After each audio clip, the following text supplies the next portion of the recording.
चर्चा करेंगे।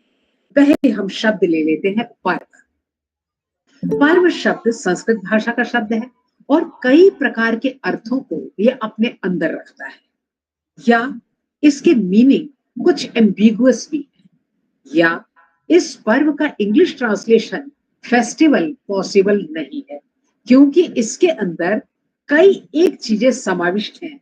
ये एक गूढ़ शब्द है। नंबर 1, वेद में यज्ञ याग आदि के अवसर पर होने वाला उत्सव पर्व कहलाता था। नंबर 2, ज्योतिष में दशमांश या दशांश को भी अनेक स्थान पर पर्व कहा गया, क्योंकि वो 3 हिस्सों में बटा। खंड या टुकड़ा भी पर्व कहलाता है। महाभारत में 18 भाग हैं। प्रत्येक आदि पर्व, सभा पर्व इत्यादि हर एक को भी पर्व कहा गया।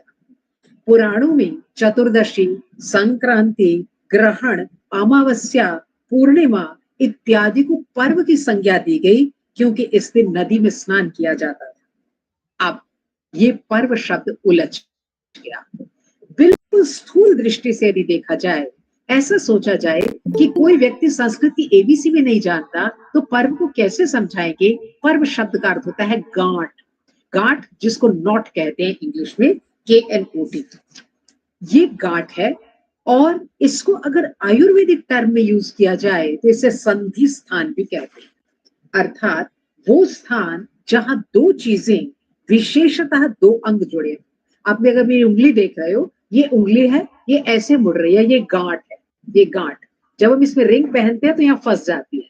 ये गांठ है, ये गांठ है, यहाँ जोड़ा है, ये गांठ है। इन संधि स्थानों को हम गांठ कहते हैं, क्योंकि यहाँ 2 अंग जुड़े रहते हैं। अब ये पर्व इसलिए इंपॉर्टेंट है, पर्व का अभिप्राय है यदि ये गांठें सीधी रहे, लगातार हाथ सीधा रहे, सीधा रहे, सीधा रहे, तो स्टिफ हो जाएगा। Point number 1। इसलिए आपने देखा किसी को प्लास्टर लग गया, तब भी डॉक्टर ने बोला हाथ को ऐसे ऐसे करते रहो, ऐसे ऐसे करते रहो, वरना आपकी गांठें स्टिफ हो जाएंगी। नंबर 2, यदि ये स्टिफ हो गई, या जिनको संधिवात एक बीमारी होती है, संधिवात, इसको निशी जी भी होंगी ऑनलाइन, इसको गठिया भी कुछ लोग कहते हैं, और इसके और कई शब्द हैं। उसमें क्या होता है, संधि के प्लेसेस के ऊपर जाके वो रुक जाती है बात आपके नर्व्स के अंदर, तो आपका ये घुटना फूलना और ये सब चीजें हो जाती है। तो संधिवात शब्द इसी से बना कि संधि का मतलब जॉइंट में जाके बात होगी, जैसे कईयों का फ्रोजन शोल्डर हो जाता है। ये सारी चीजें भी इसी से कनेक्टेड है। इसलिए पर्व शब्द का अर्थ या पर्व शब्द शायद क्लियर हो गया होगा। अब हम इसको बीच में रख करके सेकंड शब्द लेते हैं विज्ञान, क्योंकि हमें वैज्ञानिकता लेनी है। विज्ञान का जो प्रयोग आज हम करना चाहते हैं, जो प्रयोग हम लेकर के चल रहे हैं, वो बहुत सीमित है, नैरो, क्योंकि विज्ञान दोबारा संस्कृत भाषा का शब्द है, और विज्ञान का अर्थ है विशेषण ज्ञान। किसी ज्ञान को विशिष्ट रूप से प्राप्त करना, उसे विज्ञान कहते हैं। फॉर एग्जाम्पल, कोई इसमें फिजिक्स का टीचर हो सकता है, कोई पॉलिटिकल साइंस के हेड साहब, हमारे जो आज मुख्य अतिथि वो है, प्रमुख जो है, वो पॉलिटिकल साइंस से है। अब पॉलिटिकल साइंस में मान लो आपने थ्योरी देखी, थ्योरी को विशिष्ट रूप से अध्ययन किया, अध्ययन करते हुए आप एनालिटिक एस्पेक्ट्स को आप रुके, उसके बाद आपने एनालिटिक एस्पेक्ट के हर बिंदु को उठाया, उस बिंदु की इटेमोलॉजी इत्यादि पूरी तरह उसका अध्ययन किया, अध्ययन करने के बाद थ्योरी को याद किया, थ्योरी की एप्लीकेशन की, ये सब विज्ञान के संज्ञा में आ जाएगा। विज्ञान का अर्थ नेचुरल साइंस, एप्लीकेशन साइंस, ये सारी नहीं लेनी चाहिए, अप्लाइड साइंस नहीं लेनी चाहिए। इसने हमारे अर्थ को संकुचित कर दिया, क्योंकि वेद विज्ञान का अर्थ बहुत ही वास्ट लेता है, उसको समग्रता के साथ लेता है। इसलिए जिस तरीके के विज्ञान को हम आज खोज रहे हैं, वो उसका एक पक्ष होगा। मैं वैसे वो पक्ष भी रखूंगी, पर वो एक पक्ष होगा, उससे पूरी बात समझ में नहीं आएगी। अब सवाल ये उठता है, क्यों समझ में नहीं आएगी? आज हम IKS की प्रमोशन कर रहे हैं। IKS means Indian knowledge system.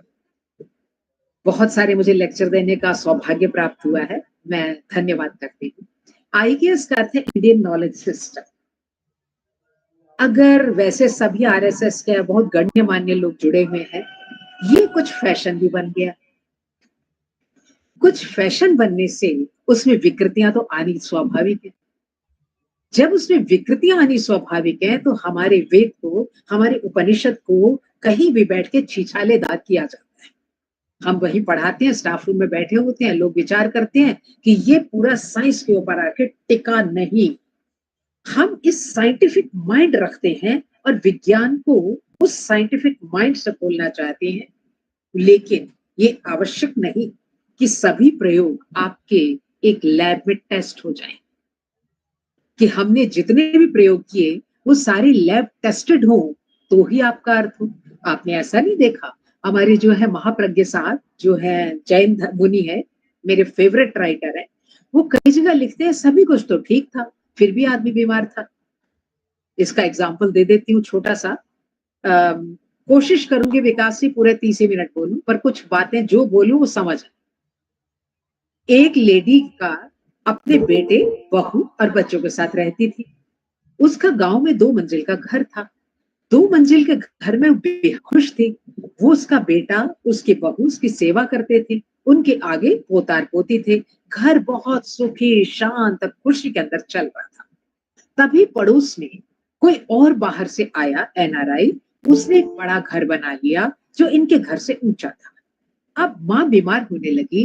रोज लड़के को कहे कि मेरे पेट में दर्द होती है, मेरे दिल में हुक सी उठती है। डॉक्टर के पास लड़का हर जगह लेके गया। पूरा मातृभक्त बेटा था, हर जगह लेके गया, कहीं भी उसे कोई इलाज नहीं मिला। उसके दिल में हुक चलती रही। किसी सन्यासी से पूछा तो कहते हैं दिल में हुक कब से शुरू हुई? तो महिला ने बताया जब से पड़ोस में 4 मंजिल का मकान बन गया। अब ये जो 4 मंजिल का मकान बना, आपकी ईगो हर्ट हुई क्योंकि आपके बेटे का 2 मंजिल का मकान है, तो आपके दिल में हुक उठने लगी। इसका कोई भी इलाज एलोपैथी और आयुर्वेद इत्यादि के पास ड्रग के रूप में नहीं मिलेगा। इसलिए यहाँ पर सभी चीजें आपकी लैब में टेस्टेड हो जाएं, उसको हम माने कि यही विज्ञान है, ये कोई जरूरी नहीं। संस्कृत की पृष्ठभूमि में विज्ञान बहुत ही गहरे अर्थ को रखता है और मल्टीपल डायमेंशंस को रखा जाता है। आज हम जिस विज्ञान की चर्चा करना चाहते हैं और जिस विज्ञान को लेकर के हम चल रहे हैं, वो ह्यूमन इंटेलिजेंस का सिर्फ एक आयाम है। अर्थात उसके अंदर सिर्फ बुद्धि अप्लाई की है हमने, ये बुद्धि जनित है। बुद्धि जो होती है ना, हमारी इंटेलिजेंस की कई आयाम है शरीर में। आपने देखा होगा कि ऋषि शब्द का अर्थ है ऋषि दर्शनार्थ। सिर्फ आंख बंद करके मेडिटेशन में बैठे थे, दे हैव सीन एवरीथिंग। अभी पढ़ा रही थी धर्म को लॉ फैकल्टी में, तो किसी ने मुझसे सवाल पूछा ये सब पहले नहीं था, दे हाउ दे परसीव। मैंने बोला ध्यान से, अगर आप 10वीं मंजिल पर रहते हैं तो आपको 9 मंजिल देखने की कहाँ जरूरत है। इसलिए इसकी पृष्ठभूमि थोड़ी अलग है। बुद्धि का प्रयोग एक नाइफ की तरह होता है। नाइफ का अर्थ होता है चाकू। चाकू के अंदर हम चीज को डायसेक्ट कर देते हैं। चाकू के अंदर हम उसकी तार्किक प्रक्रिया को लाते हैं। जरूरी नहीं सब चीजें तार्किक प्रक्रिया से सिद्ध हो। ये इसलिए जरूरी थी बुद्धि, ताकि जो अनाप शनाप चीजें हैं उन्हें हटा दिया जाए। मैं इसका एग्जाम्पल देती हूँ। एक किसान है, उसने एक फसल को बोया। फसल को बोते हुए उसमें अनवांटेड घास फूस बीच में आ गए। अब किसान सुबह जाके उन घास फूस को अलग करता है ताकि फसल को उर्वरा शक्ति मिल सके। पर इसका अर्थ ये नहीं है कि घास फूस का कोई प्रयोजन नहीं। जो आपके काम नहीं आई वो कहीं अन्यत्र काम आएगी। मुख्य यही बात है कि फसल की गुणवत्ता को बढ़ाना है। इसलिए आज विज्ञान सिर्फ बुद्धि का प्रयोग करता है, अर्थात उसको तर्कपूर्ण दृष्टि से लैब टेस्टिंग करता है। वैदिक विज्ञान इससे कई गुना ऊपर था। इसलिए हमने एनालिसिस के बाद, उसका डायसेक्शन के बाद, उसका सिंथेसिस करना भी सीखा। इसलिए पर्व एग्जिस्टेंस में आ गए। पर्व और पर्वों की वैज्ञानिकता एक और तो बुद्धि से समझ आनी चाहिए, और जब बुद्धि से समझ आ गई तो ज्ञान की लेवल पर चढ़नी चाहिए। अर्थात व्यक्ति के मल्टीपल डायमेंशंस और विंडोज अगर खुल जाए तो वो जान पाएगा कि ये पर्व क्या कहलाता है। अब पहला पॉइंट जो हमने किया, जो मैंने अभी बोला, पर्व गांठ है। गांठ के अंदर मोबिलिटी चाहिए होती है। जितनी मोबिलिटी होगी उतनी ही आपका हाथ अच्छा होगा। इसलिए आपको बार बार कहता है योग करो, एक्स आसन करो, वाई आसन करो, आपका ये होगा वो होगा।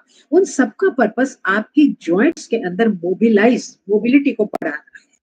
इसलिए इसका एक सबसे इंपॉर्टेंट उपाय पर्व है। पर्व बनाने से लाइफ में कुछ कुछ समय के बाद सामान्य अर्थ है नीरसता खत्म हो जाती है।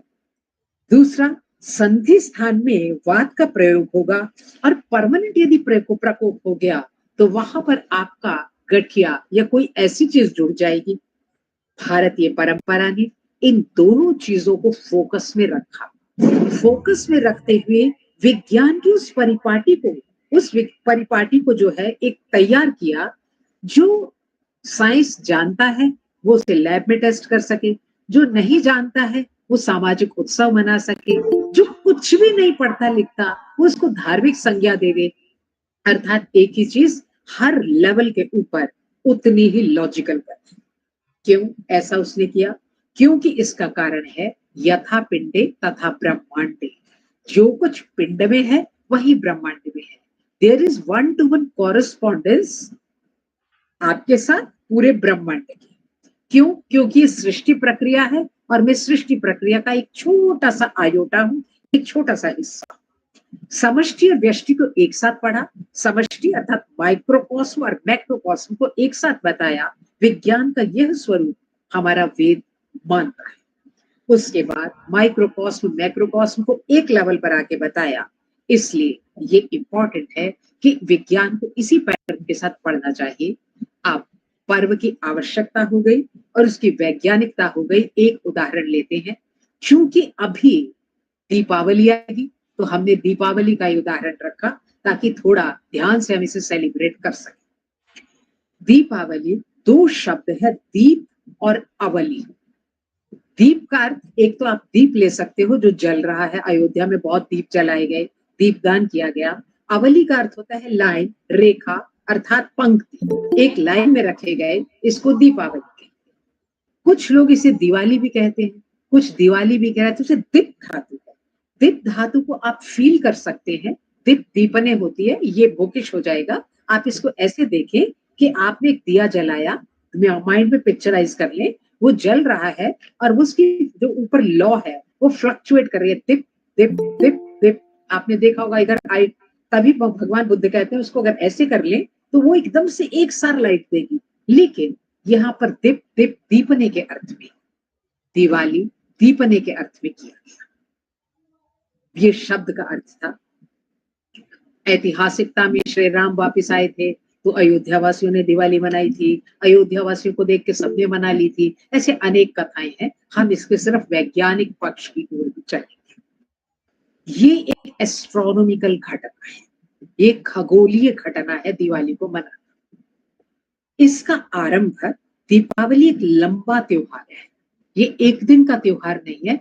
उस दिन ठीक है पटाखे वटाखे लोग फोड़ते हैं, फोड़ते रहे, लेकिन ये एक लंबा त्योहार है जिसका आरंभ शरद पूर्णिमा से होता है और जिसका समापन कार्तिकी पूर्णिमा, जिसको आप गुरु नानक बर्थडे कहते हो, उस दिन होता है। ये एक महीने तक चलने वाला त्योहार। आज मैंने स्लाइड्स नहीं बनाई, छोटे टाइम में क्या क्या दिखाएंगे। आपका जो सब कुछ कॉस्मोस स्फीरिकल है, आप उसे मानो सर्कुलर दिमाग में बना लो। उसके अंदर 12 राशियां हैं। अगर नहीं हो तो अपना घड़ी का डायल सामने रख लो, उससे पता लग जाएगा। घड़ी के डायल को सामने रखने से कोई वॉल क्लॉक टंगी होगी उस पर फोकस कर लो। आप कहीं भी स्ट्रेट लाइन डालेंगे तो 6 उधर हो जाएंगे, 6 इधर हो जाएंगे। अभी मान लो 12 और 6 पर सुई है तो हाफ इधर हाफ इधर, नॉर्दर्न हेमिस्फीयर और सदर्न हेमिस्फीयर। उसके सेंटर में जहां दोनों सुइयां जुड़ रही हैं वहां सूर्य है। इस कॉस्मोस की आत्मा सूर्य है और मेरी आत्मा भी सूर्य है। ठीक है, सूर्य आत्मा जगतस्थुष्ट, सूर्य जगत की आत्मा है, मेरी आत्मा भी सूर्य है। ये हमारा बीज होता है जो पिता की साइड से मिलता है। इसलिए भारतवर्ष में पितृ प्रधान मानते हैं। ये मोस्ट साइंटिफिक मेथड है सोसाइटी को चलाने का। मैं लेडी होके कह रही हूं, but this is the most scientific method, patriarchal society. ये सूर्य है आत्मा, सूर्य आत्मा है। ज्योतिष भी इसी को मानता है, खगोल भी इसी को मानता है। बाकी सारा यूनिवर्स में जो चीजें चल रही हैं with any of the electromagnetic waves etc, that is due to sun। इसका मतलब है कि सूर्य से ही सब कुछ चलता है। अब सूर्य और पृथ्वी, उनके बीच में एक चंद्रमा आ गया। ये चंद्रमा पृथ्वी के आसपास घूम रहा है। जो फिजिक्स के होंगे उन्हें तो बहुत अच्छा समझ में आ रहा होगा। आसपास घूम रहा है।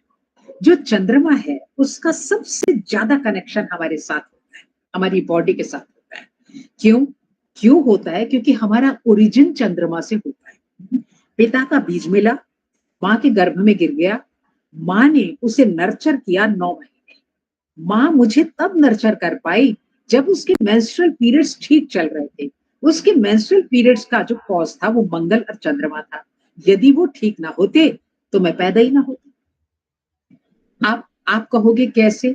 आप जो लेडी के पीरियड्स हैं वो 27 28 27 28 इस तरह चलते हैं। वो 30 डेज नहीं होता, 30 डेज सोलर मंथ में होता है। लेडी का ये जो साइकिल है 27 28 27 28 में चलता है। इसी को 9 महीने में गिन करके बालक प्रोड्यूस किया जाता है, बालक डिलीवर होता है। आप ये जो इसको कहते हैं ऋतुकाल, संस्कृत में कहते हैं ऋतुकाल, और संस्कृत में रजस्वला भी कहते हैं क्योंकि उसका कलर रेड है। उससे मेरी बॉडी का जर्रा जर्रा उससे बना है। पिता का बीज है और बीच में उसको माँ ने नर्चर किया। जब सारा सिस्टम गर्भ में उस चंद्रमा से चल रहा था तो बाहर आके भी तो वैसे ही चलेगा, वो कुछ अलग नहीं होगा। जब कुछ अलग नहीं होगा तो माँ की, इसीलिए हमारे यहाँ पैट्रियार्कल सोसाइटी होती है, लेकिन पहली देवी माँ होती है। पैट्रियार्कल सोसाइटी होती है, मेरी पहचान मेरे पिता है, लेकिन खुशबू माँ की है। पहली श्री चरणों में, माँ के श्री चरणों में नमन करेंगे, इसलिए माँ पहली देवी है, प्रथमा माता। अब लॉजिक समझ में आया? लेकिन मेरी पहचान संसार में पिता से होगी, क्योंकि आम का बीज है, उसको आपने विजयवाड़ा में बोया, तोतापरी बन गया, वहां पर जो है अल्फोंसो हो गया, उसका इलाहाबाद हो गया, दशहरी हो गया, कुछ भी आप कर सकते हो। बीज की पहचान होती है, इसलिए मैं अपने पिताजी की बेटी। यहां तक आ गया। अब जो ये आपका जितना उतार चढ़ाव होगा वो चंद्रमा के कारण होगा। इसलिए पूरा वेद जो कैलेंडर बना रहा है वो बना रहा है आपका दर्श पौर्णमास, दर्श पौर्णमास, दर्श पौर्णमास। दर्श होती है अमावस्या, पौर्णमास होती है पूर्णिमा। इन 2 दिन आपकी बॉडी में मेजर चेंजेस होते हैं। इसका कॉज क्या होता है कि आपका बायोलॉजिकल शरीर बिल्कुल वैसे है जैसे कि पानी समुद्र का है। समुद्र में पूर्ण चंद्रमा से टाइड्स आते हैं और हमारे शरीर में भी टाइड्स आते हैं। अब जो डॉक्टर होंगे, डॉक्टर निशी एक तो जुड़ी हुई है, उनमें देखो मैक्सिमम हार्ट अटैक की प्रॉब्लम्स पूर्णिमा के दिन होंगी, रेप केसेस भी पूर्णिमा के दिन होंगे। क्यों? आवेग, उद्वेग, संवेग उस दिन तीनों तेज होंगे। आवेग का अर्थ होता है एकदम से, बहुत जैसे सड़क पे किसी की लगी दे के 2 जमाए, इसको आवेग कहते हैं। उद्वेग होता है बेचैनी, बैठे बैठे में बेचैन हो गई, कोई कॉज नहीं। और संवेग होता है जैसे एकदम में रोक नहीं पाई, अच्छी आई स्नीज्ड, इसको संवेग कहते हैं। ये तीनों चीजें हर एक व्यक्ति में बहुत बड़ी हुई होती हैं। इसलिए आप देखो ज्यादा त्योहार पूर्णिमा अमावस्या, पूर्णिमा अमावस्या, पूर्णिमा अमावस्या। हमने शरद पूर्णिमा से इसको शुरू किया। शरद अर्थात जिसको ठंड, गुलाबी सर्दी कहते हैं, वो आ गई। शरद पूर्णिमा को चांद अगर आप देखोगे निकल के, मुझे नहीं पता कितनों ने देखा, जिस दिन हम खीर रखते हैं बाहर, बिल्कुल ऐसे लगता है जमीन के साथ ही आ गया है। सबसे कम डिस्टेंस होता है पृथ्वी और चंद्रमा का, इसलिए जमीन के ऊपर कौमुदी महोत्सव मनाया जाता है। पुराने टाइम में कौमुदी महोत्सव के समय छुट्टियां की जाती थी, सारे राग रंग किए जाते थे। अब वो कुछ हिस्सा छोड़ के एक रामलीला बची है, वो भी अद्भुत हो गई है, लेकिन कौमुदी महोत्सव बहुत ही इंपॉर्टेंट था। हमने दिवाली की शुरुआत यहाँ से की, लेकिन कुछ मराठी लोग कहते हैं इसको गणेश चतुर्थी से करना चाहिए, जो उससे पहले आता है गणपति बप्पा, फिर हम उसको विसर्जन कर देते हैं। लेकिन अगर वैदिक कॉन्सेप्ट को लिया जाए तो वो शरद पूर्णिमा से ही इसको मानता है, क्योंकि आपका समर सोलिस्टिक और विंटर सोलिस्टिक में शरद संपात और वसंत संपात होने से आपकी बॉडी का इंक्लिनेशन वैसा होता है। आप कहोगे कहाँ होगा? इसका भी लॉजिक देखें। अपनी नाभि पे कंपास का वो रखते हैं और इसको घुमाएं, आपका जो बैकबोन है, ये मेन चीज है, ये मोबाइल का टावर है। इसको आप ऐसे समझ सकते हैं, कॉलोनी में मोबाइल का टावर दूर हो तो आपका वाईफाई ठीक नहीं आता, तो आपका सारा कुछ चीजें जो है संचार तंत्र आपके बैकबोन से चल रहा है। इसको हम सर्केडियन क्लॉक की तरह भी लेते हैं। जितनी सर्केडियन क्लॉक अच्छी होगी उतना ही आप स्वस्थ और तंदुरुस्त रहेंगे। चाहे आदमी पतला सा हो लेकिन खुश रह सकता है, यदि वो बहुत मोटा तगड़ा है तब भी उदास रह सकता है। इसका कनेक्शन चंद्रमा के साथ है। चंद्रमा के साथ होते हुए शरद पूर्णिमा से हमने शुरुआत किया, क्योंकि कॉमन मैन को ये सब बताना बड़ा मुश्किल था। फिर वो सवाल निकालता, फिर वो उसका एंगल नापता, फिर वो ये करता, वो छोड़ के भाग जाता। जैसे कि फिफ्थ तक तो हमें हिंदी बड़ी अच्छी लगती है, कुलभूषण जी जुड़े हुए हैं, कहानियां पढ़नी होती हैं, बस किसने कहा, कब कहा, क्यों कहा। क्लास सिक्स में ये ढूंढना पड़ता है संज्ञा कौन है, सर्वनाम कौन।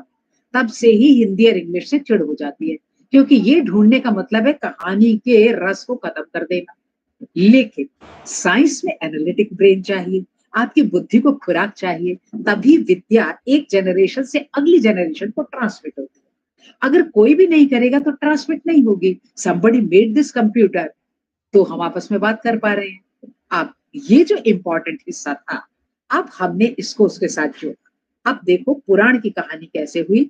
आप इसे कहोगे कि पुराण की कहानी के साथ क्यों आपने जोड़ा, मैं इनको इसे हमें समझाना। और विज्ञान से जुड़ा हुआ है। हाँ, विज्ञान से जुड़ा हुआ है। ये तो नई बात बता रहे हैं सर। कृपया माइक अनम्यूट कर लें। प्लीज। अब यहाँ पर क्या है, शरद पूर्णिमा को जमीन पे ठंडी होगी, थोड़ा ठंड बढ़ जाएगी, चंद्रमा पूरा होगा। इस दिन भगवान विष्णु, इससे पहले हरिशयनी एकादशी आती है। हम लोग क्या शादियां उसके बीच में नहीं होती। हरिशयनी के बाद, दिवाली के बाद 11 दिन बाद हरि प्रबोधिनी आएगी, हरि जाग जाएंगे। हरि के 13 अर्थ हैं, बहुत सारे अर्थ हैं। हरि का अर्थ बंदर है, हरि का अर्थ भगवान विष्णु है, हरि का अर्थ इंद्रिया, सो मैंने 13 अर्थ है इसके। यहाँ पर हम हरि को भगवान विष्णु ले। एक ही देवता है जमीन पर, 3 ही शक्तियां हैं, ब्रह्मा विष्णु महेश। जिसमें सारी को सस्टेनेंस जो किया है वो सिर्फ भगवान विष्णु के कारण है। हम शुरुआत उसी से करते हैं।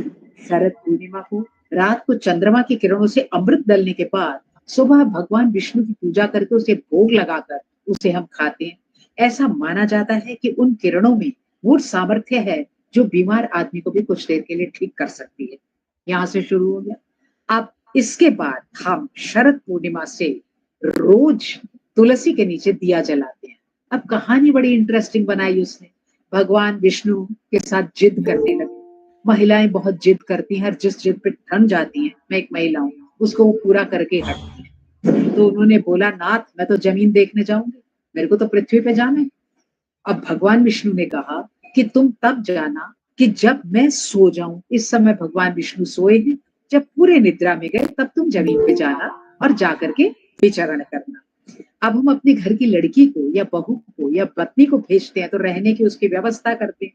भगवान विष्णु से पूछा, मैं कहाँ रहूंगी? उसने कहा, आप हरिप्रिया के पास रहें। हरिप्रिया कहते हैं तुलसी जी को।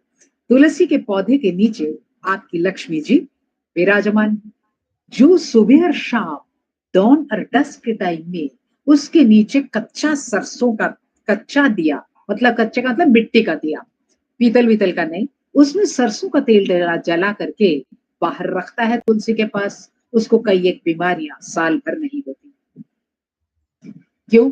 एक ने रखा, कड़वाहट फैली, दूसरे ने रखा, तीसरे ने रखा, चौथे ने रखा। आजकल हम कुछ करना नहीं चाहते ना, लाइट ऑन कर देते हैं, कहते हैं हो गई दिवाली। जैसे गांव में सबने रखा तो कड़वाहट फैली, तो डेंगू का मच्छर ऊपर गया। वहां तो कुछ नहीं होता था ना गांवों में, वो इसी तरह चलते थे। अब यहाँ पर वहां से दिवाली शुरू हुई।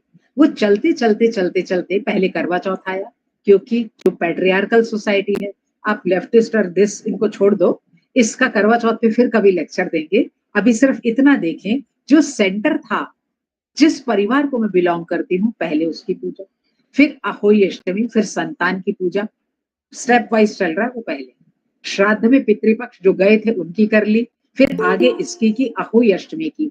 और एक्चुअल में दिवाली का त्योहार जो शुरू हुआ वो धनवंतरी जयंती जिसे कहते हैं, धनतेरस जिसे कहते हैं, धन त्रयोदशी जिसे कहते हैं, उससे होता है, जिसको आज के दिन में अब हमने मॉडर्न नाम आयुर्वेद दे दिया। क्योंकि समुद्र मंथन में पूरा संसार तो बना दिया था भगवान ने, लेकिन देख के बड़े दुखी थे। कोई बीमार हो गया, किसी को चोट लग गई, किसी को कुछ हो गया। इतने बच्चे बनाए परमात्मा ने, उसको दया आ गई। दया आने के बाद उन्होंने एक औषधि पैदा की जमीन पर, जिसे हरिद्रा कहते हैं। पहले हमारा इसमें जो है ना ये करने के लिए, पेटेंट करने के लिए अमेरिका से वो था। हरिद्रा का अर्थ है हरि ने आर्द्र होके द्रवित होकर के बनाई। हल्दी मेडिसिनल है, हरिद्रा हल्दी को कहते हैं।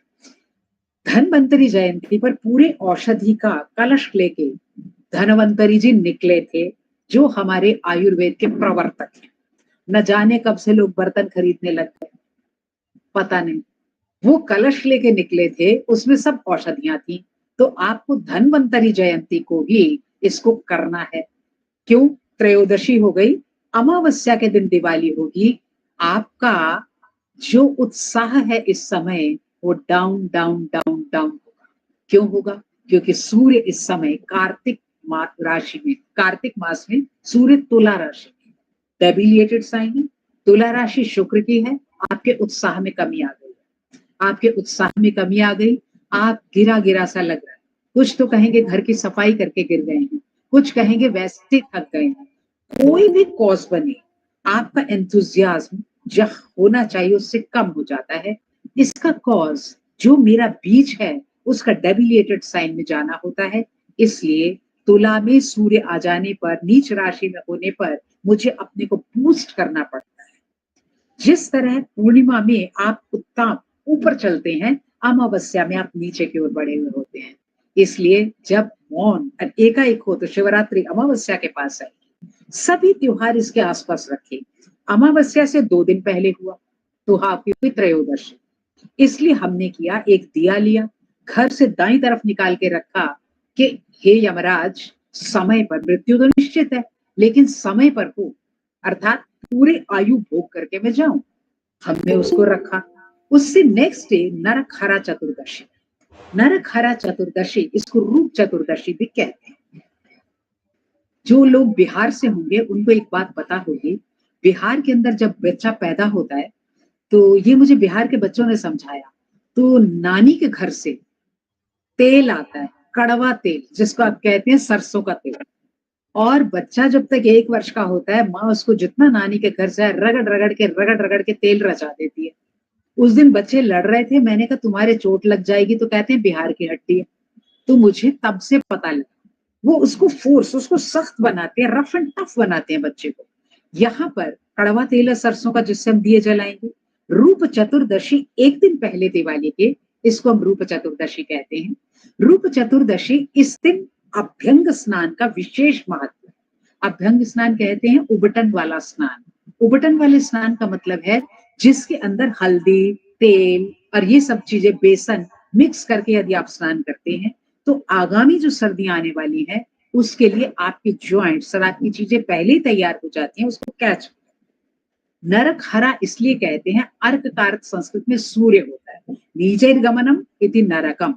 आपका स्वर्ग नरक दो आइडेंटिटी, कोई प्लेसेस नहीं बने हुए, हेवन और हेल, ऐसे कोई प्लेस नहीं, सब आप ही के अंदर है। नरक के अंदर नीचैर्गमनम, आपका बीच नीचे की तरफ जो है चला गया, आपका उत्साह नीचे की ओर चला गया तो आप नरक में है। इसलिए नरक हरा, यदि आप इसका प्रयोग करते हैं तो नरक से भी हर ले जाते हैं। इसलिए नरक हरा चतुर्दशी हो गई। दीपावली मुख्य दिन हो गया, जिस दिन, ये भी एक, वहां में हम लक्ष्मी की पूजा करते हैं।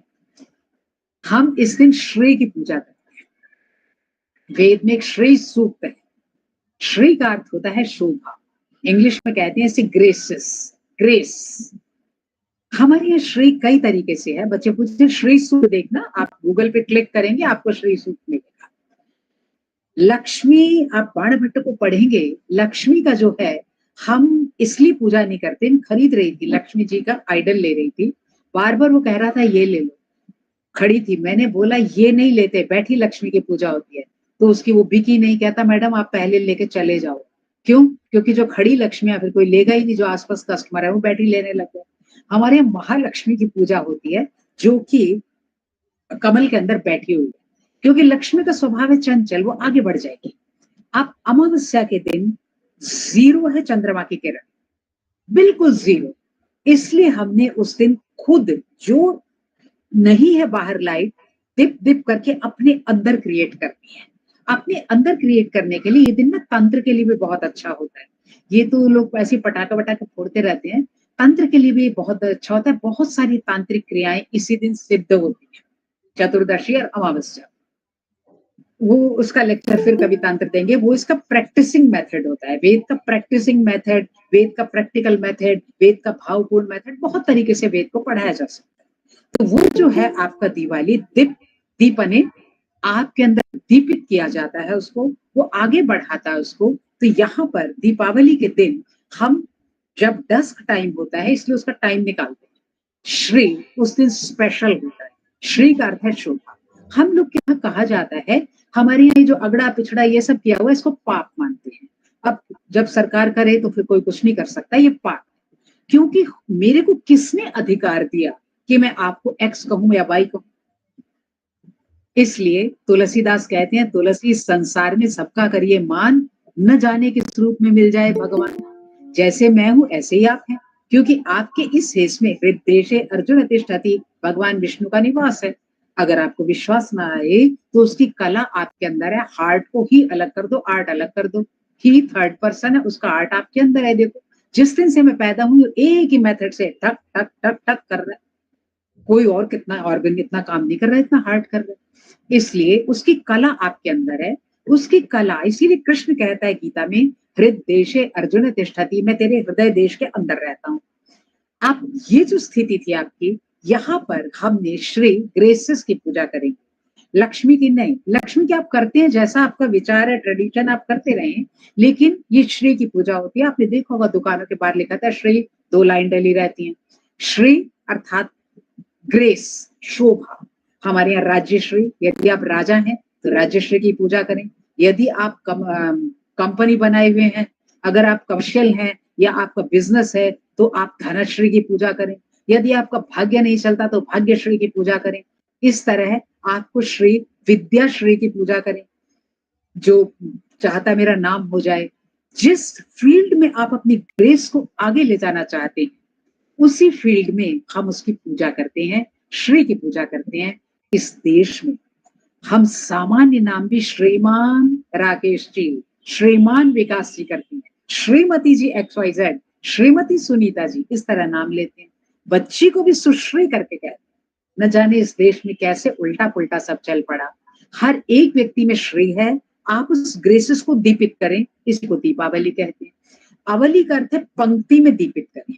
पंक्ति में दीपित का अर्थ होता है कि हमने इसके किसी भी पर्व के, अब मैं खत्म कर रही हूँ, टाइम ज्यादा हो गया, 5 हिस्से हम कर लेते हैं। क्योंकि कोई भी चीज जब हम साइंटिफिक मेथड से पढ़ाते हैं तो उसके स्टेप्स बताने चाहिए।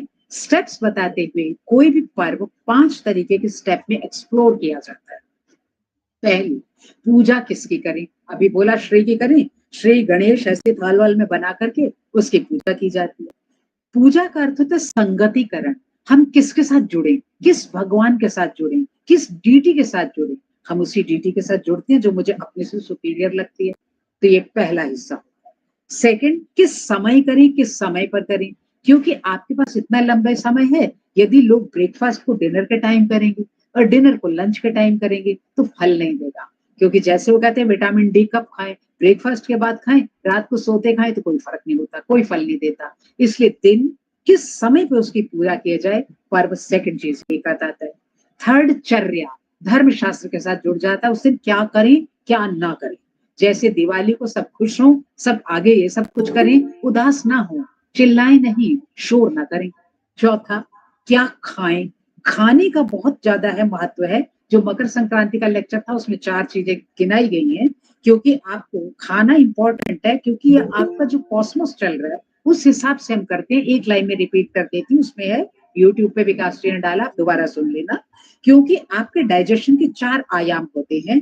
पहला इंडाइजेशन, दूसरा डाइजेशन, तीसरा एसिमिलेशन और चौथा एक्सक्रीशन।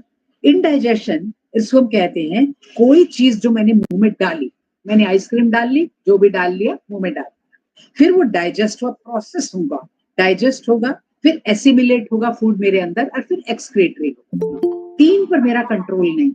जो बाकी 3, पहले को मैं कंट्रोल कर सकती हूँ। इसलिए हमने खाने पे स्पेशल वेटेज दिया कि उस दिन क्या खाएं क्या ना खाएं। दिवाली पे मीठा खाएं, लेकिन होली पर खट्टा तेज तरार खाएं। जब संवत्सर शुरू हो तो कच्ची आमी खाएं। ये सब बॉडी सर्केडियन क्लॉक के हिसाब से भोजन तय। और उसके बाद 1 स्पिन 2 स्पिन इस तरह आपका ये चलेगा। 5 तरीकों में हमने एक त्योहार को डाल दिया।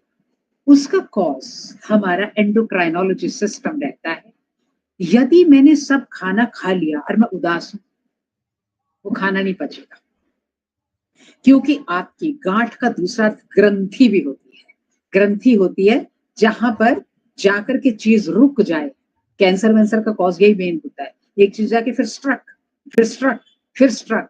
एक मशीन चल रही है, एक पॉइंट पे स्ट्रक, जुड़ गई, फिर नहीं हटा, फिर 3। इसलिए ज्यादा बीमारियां एंडोक्राइनोलॉजी सिस्टम के खराब होने से होती। ये दीपावली हो गई। इसके बाद अन्नकूट सामाजिक उत्सव हो गया। कुछ लोग जो पटाखे फोड़ते हैं ना, चाइना की तरफ से आया हुआ है। वो कहते हैं क्योंकि कार्तिक मास है, सूर्य तो हमारे भगवान बेचारे डेबिलेशन में पड़े हैं, भूत प्रेत हमें तंग करते हैं। जो आसुरी शक्तियां होती हैं, जो भूत पिशाच वगैरह होते हैं ना, वो हमें तंग करते हैं। इसलिए वो ना जोर जोर से पटाखे बजाते हैं ताकि वो दूर रहें, डर जाएं, भागें। ये मेथड था बेसिकली। अब वो बहुत तरीके के आ गए, शोर करने का मेथड था। तो वो बाउंड्री पे किया जाता था, घरों के अंदर नहीं। जैसे हम 4 मंजिल में रहते हैं, बीच में नहीं किया जाता था। सब लोग इकट्ठे होते थे, कॉलोनी के बाहर ये सब करते हैं। अभी भी आपने देखा होगा, 4 रास्तों पे रखने वाला दिया, तुलसी के नीचे रखने वाला दिया, पीपल के नीचे रखने वाला दिया। इसके अंदर मान मर्यादाएं आपके परिवार की भी रहती हैं। इसके बाद अन्नकूट, अगले दिन फ्रेश अन्न, नवीन अन्न। ये एक तरीके से सामाजिक उत्सव की तरह मनाया जाता है। और इसका यम द्वितीया, यम द्वितीया इसका नाम है, यम यमी संवाद से आया, जिसको हम भैया दूज कहते हैं। बड़ा कंफ्यूजन बना रहता है। जैसे हम लोग के घर में तो हर बार भैया इधर ही होते हैं, हम ही आए और जाएं। लेकिन कहते हैं राखी बंधवाने गई फिर बहन के घर आई। मतलब आना जाना जो है सामाजिक उत्सव है, जिसके अंदर हम अपने भाई, क्योंकि एक चीज ऐसी मिली है, माइक बंद कर रही हूँ, एक ऐसी चीज है जिसको मैं आंख बंद करके कभी भी चाहूं, वो मेरे राइट हैंड की तरह भाई खड़ा हो। इसको ज्योतिष में सहज कहते हैं। साथ ही जो फायदा हो मेरे साथ, मैंने कोई एफर्ट नहीं की कि मेरा भाई अच्छा हो, कुछ हो, लेकिन मेरे को पूरी बेनिफिट है उसके। तो ये भी भगवान का दिया आशीर्वाद होता है। इसलिए यम द्वितीया, और इसके बाद हरि प्रबोधिनी एकादशी, उसको अब हम स्किप कर रही हूँ, टाइम हो गया। और अंतिम दिन होगा कार्तिकी पूर्णिमा, जिस दिन हम पूरे दीप दान कर देंगे। आप देखने एक फिल्म में आता है, वो पानी के ऊपर दिए को तैराते हैं, मेरी माँ भी करती है। यहाँ पर आप 365 बत्तियां बनाते हैं। अगर आप किसी दिन न दे सके, कुछ और नहीं हुआ, तो 365 डेज की हर दिन की एक एक बत्ती, अगर नहीं हो तो वो जो होता है ना, गोला नारियल होता है, सूखा नारियल, उसमें रख करके, कॉलोनी के मंदिर में भी रखते हैं लोग, लेकिन बेस्ट है उसको चलते पानी में तैरा देना। उस दिन हम पूरे दिए जला देते हैं, खत्म कर देते हैं। हमारा पूरा दीपोत्सव समाप्त हो जाता है, संपन्न हो जाता है। इसका कॉज, मुख्य कॉज ये है, सूर्य का डेबिलिएटेड साइन में जाना, आपके उत्साह का नीचे हो जाना, आप सर्केडियन क्लॉक का जो है ठंड के साथ जकड़ सा जाना। जिन लोग को कमर में दर्द ये सब होती है ना, अब से प्रोमिनेंट होती है। उसके बाद वो ठंड में चलती रहेगी, फिर कहोगे अब गर्मी आएगी तो हम ठीक होंगे। ये सारी सिचुएशन होने के कारण हमने हर अमावस्या, हर पूर्णिमा, हर एक ऐसे दिन, कैलेंडर के उस दिन जिस दिन हमें कोई बेनिफिट हो सके, एक पर्व को तैयार किया और उसका आहार विहार आचार प्रचार उसी हिसाब से किया। मेरे हिसाब से ये ही इस पर्व की एक वैज्ञानिकता है। आप सबने बहुत पेशेंस के साथ, धैर्य के साथ सुना। बारंबार आप सबका धन्यवाद, और आपको दीपावली पर्व की हार्दिक शुभकामनाएं। धन्यवाद। मैम, इतने सुंदर व्याख्यान के लिए धन्यवाद शब्द बहुत छोटा है, क्योंकि आपने इतने व्यापक और सूक्ष्म दृष्टि से पर्व और उनकी आवश्यकताओं और वैज्ञानिकता के पक्ष को उठाया है। तो यहाँ पर जितने भी श्रोता और विद्यार्थी, शोधार्थी और जितने भी प्रबुद्ध जन जुड़े हैं, वो ज़रूर कुछ न कुछ लेकर के जाएंगे। तो मैम, आपका बहुत बहुत धन्यवाद। और हमारे इस कार्यक्रम में अजय प्रताप सिंह जी, प्रीति जी अमेरिका से जुड़ी हैं, डॉक्टर भावना जी, आशुतोष जी, रुद्रपाल जी, भारती जी, आप सभी का हार्दिक स्वागत अभिनंदन है। अब ये हमारी संगोष्ठी एक तरीके से अंतर्राष्ट्रीय रूप ले चुकी है, क्योंकि इसमें अमेरिका से भी लोग जुड़े हैं। तो प्रीति हमारी बहुत अच्छी स्टूडेंट है, बहुत प्यारा बच्चा है प्रीति। हाँ, धन्यवाद धन्यवाद। थैंक यू बेटा, थैंक यू। तो बहुत सुंदर मैम, पुनीता मैम बहुत सुंदर। मैं मेरे यहाँ पे अभी शायद 4 बजे थे, 4 साढ़े 4 बजे थे और मैं अलार्म लगा के मैं उठी बिकॉज़ ये मैं बिल्कुल मिस नहीं कर सकती थी। Thank you so much ma'am, बहुत अच्छा थैंक यू लगा। बच्चे, थैंक यू बेटा। Thank you God for the bless you my dear. Opportunity Vikas ji, thank you so much. अब मैं आज के अध्यक्षीय उद्बोधन के लिए सादर आमंत्रित करती हूँ प्रोफेसर पवन कुमार शर्मा जी को। आप प्रोफेसर हैं चौधरी चरण सिंह विश्वविद्यालय के राजनीति विज्ञान विभाग में। सर, पर्वों की आवश्यकता एवं महत्व पक्ष पर अपने व्याख्यान से हमें उद्बुद्ध कीजिए। धन्यवाद। आदरणीय पुनीता बहन जी को सुनने के बाद आपको ये आवश्यकता नहीं रह जाती कि इस कार्यक्रम में अध्यक्षीय उद्बोधन में भी महत्व और आवश्यकता पर प्रकाश डालने की मैं धृष्टता करूं, लेकिन केंद्र की व्यवस्था है, उस नाते कुछ बातें आपके सामने रखने की कोशिश करूंगा। इंद्रप्रस्थ अध्ययन केंद्र के प्रेरणा स्रोत आदरणीय अजय जी भाई साहब, केंद्र के निदेशक की जो भूमिका निर्वहन कर रहे हैं ऐसे श्री विनोद कुमार शर्मा जी, जिनको हम विवेक के नाम से भी जानते हैं, इस श्रृंखला के कर्ता धर्ता डॉक्टर विकास जी, जो इस कार्यक्रम का संचालन कर रही हैं, ऐसी अपूर्वा देश के विभिन्न प्रांतों से जुड़े हुए बंधु और भगिनी और भारत से बाहर के भी जो बंधु और भगिनी इस कार्यक्रम की महत्ता को सुनकर आदरणीय दीदी के महत्व को जानते हैं, समझते हैं, इस कार्य के साथ संलग्न हैं, उन सभी को सर्वप्रथम इस दीपोत्सव जो लगभग दीदी ने बताया कि 1 महीने तक चलता है, पूर्णमासी से अमावस्या से अमावस्या तक, उसकी हार्दिक शुभकामनाएं। शरद पूर्णिमा और मिला लेंगे तो और लंबा हो जाएगा, उसकी हार्दिक शुभकामनाएं। भारत के कुछ प्रांतों में तो ये दीपोत्सव बाकायदा 15 दिन तक दीप जलाकर ही मनाया जाता है। बनारस में भी, अयोध्या जी में भी, दक्षिण भारत, पश्चिम भारत, थोड़ा हम उत्तर भारत वाले लोग ज्यादा ग्लोबल हो गए हैं, इसलिए 2-4 दिन बनाकर इतिश्री कर लेते हैं, और जो कर्मकांडीय पद्धति है उसको हम मानते हैं ये कि प्रपंच है, इसका कोई वैज्ञानिक, सामाजिक और सांस्कृतिक महत्व नहीं है। दीदी ने कहा कि इन सब विषयों पर वो कभी फिर बात करेंगी, तो मैं 2 मुद्दों पर आपके सम्मुख अपनी बात रखने की कोशिश करूंगा संक्षेप में, क्योंकि दीदी को सुनने के बाद फिर आवश्यकता नहीं रहती, लेकिन फिर भी ये भी एक कर्मकांड है कि अध्यक्ष को भी कुछ बोलना होता है, इसलिए मैं बोलने की कोशिश करूंगा। 2 पक्ष कि इन पर्वों का, या जिनको हम सरल भाषा में त्योहार बोलते हैं या उत्सव बोलते हैं, इनका हमारे जीवन में महत्व आर्थिक और सामाजिक क्या है। हमको पता है कि पश्चिम ने एक पूरी सामाजिक, राजनीतिक, आर्थिक चिंतन दे दिया, और जिसमें ये मान लिया गया कि सब कुछ राजनीति से ही संचालित होता है। भारत में ऐसा कभी नहीं माना गया।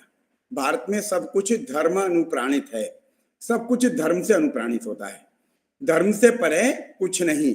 इसमें पुरुषार्थ तुष्ट में धर्म, अर्थ, काम, मोक्ष, मोक्ष की जो यात्रा है वो धर्मानुसरण करके ही प्राप्त की जा सकती है, और धर्म और मोक्ष के मध्य में जो 2 महत्वपूर्ण कर्तव्य हैं मनुष्यों के, वो अर्थ और काम, ये महत्वपूर्ण है।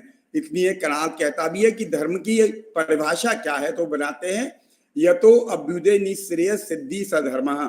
धर्म क्या है? जिसमें निःश्रेयस और अभ्युदय दोनों की प्राप्ति होती है। अभ्युदय माने यह जो लोक है जिसमें हम जीते हैं, हम खाते हैं, जन्म लेते हैं, पढ़ते हैं, पढ़ाते हैं, हमारा सारा आचार व्यवहार संचालित होता है, और परलोक जहां पर हम मृत्यु के बाद जाते हैं, वो मोक्ष की जो संकल्पना है हमारी, वो सारी धर्म के द्वारा ही संचालित होती है।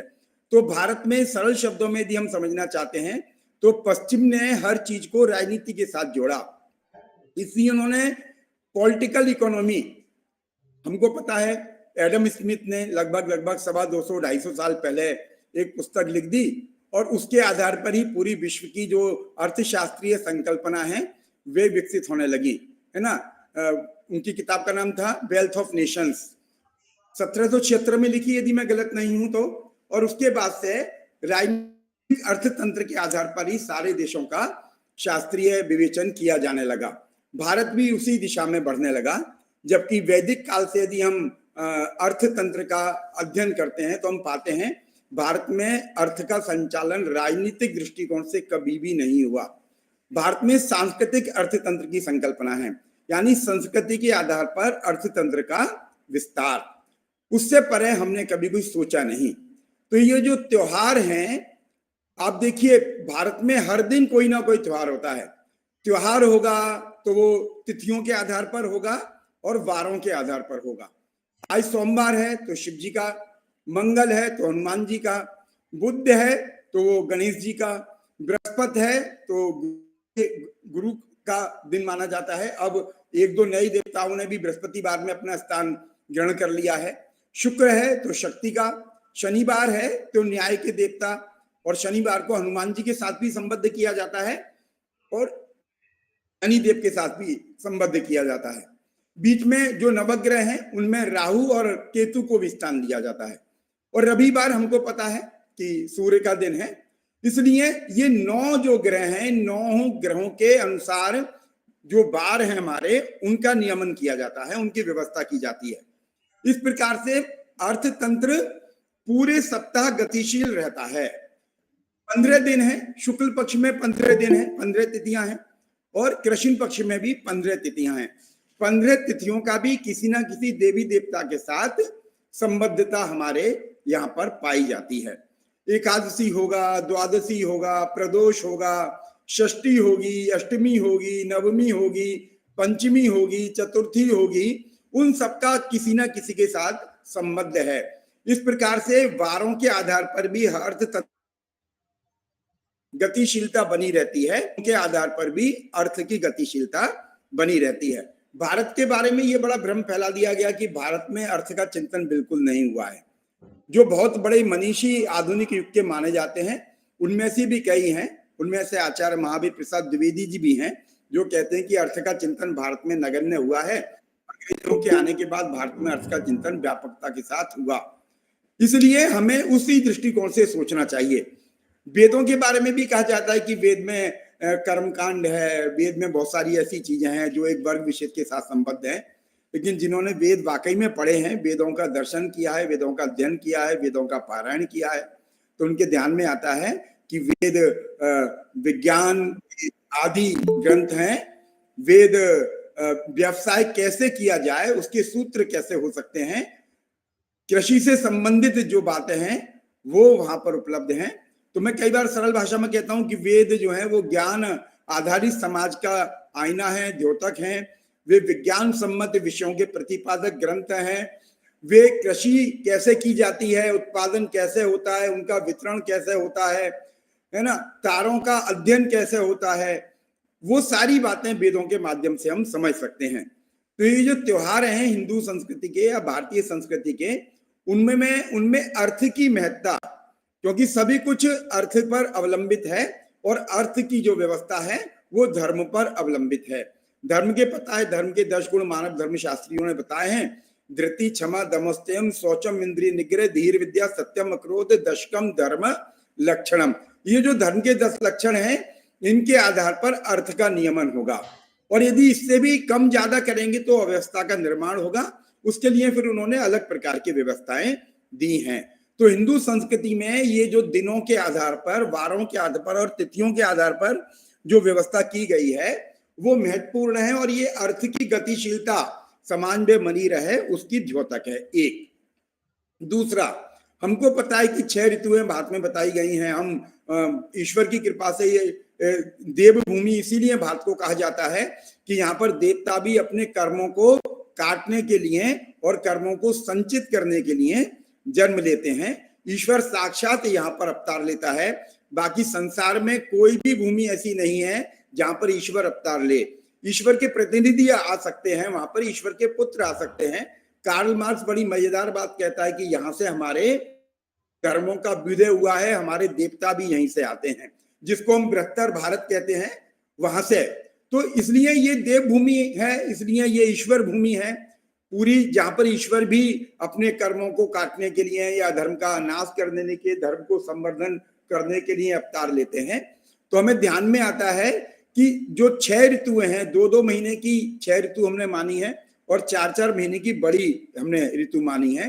तो उनमें ग्रीष्म, वर्षा और शरद, हमको पता है 4 महीने की जो ऋतु है भारत में वो वर्षा, 2 महीने में बहुत तेज, 2 महीने में छुटपुट वर्षा, यदा कदा कहीं कहीं बारिश होती रहती है। तो हमको पता है कि उसमें जो अर्थतंत्र है वो थोड़ा शिथिल हो जाता है।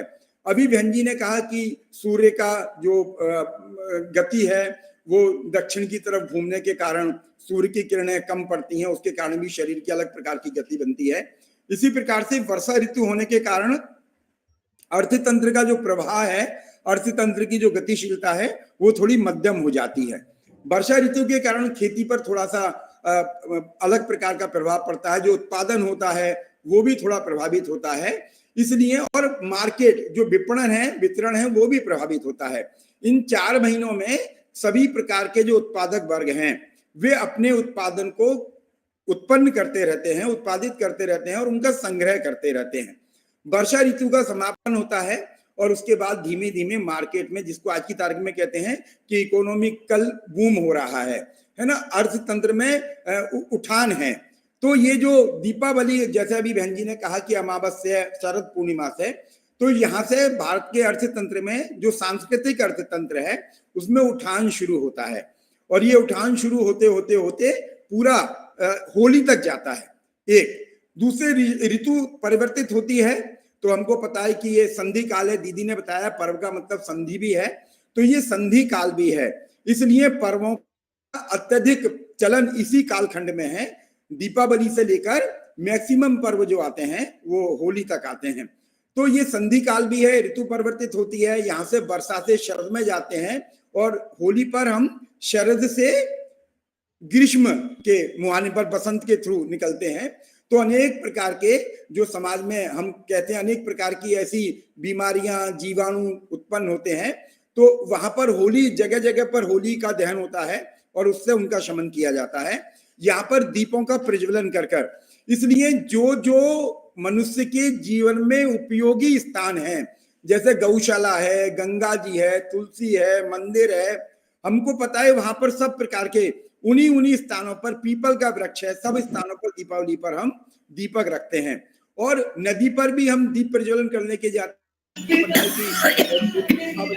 दीपावली पर हम पितरों के लिए भी दीपदान करते हैं, क्योंकि नदी स्नान की प्रक्रिया पूरी, माघ स्नान, कार्तिक स्नान, नदी का स्नान पूरा शुरू हो जाता है। तो वहां पर भी जो गंदगी इकट्ठी हो जाती है वर्षा के कारण, उसका शुद्धिकरण हो जाता है। तो ये जो त्योहार है, ये जो पर्व है, इनका हमारे जीवन में 2 प्रकार की भूमिका महत्वपूर्ण है।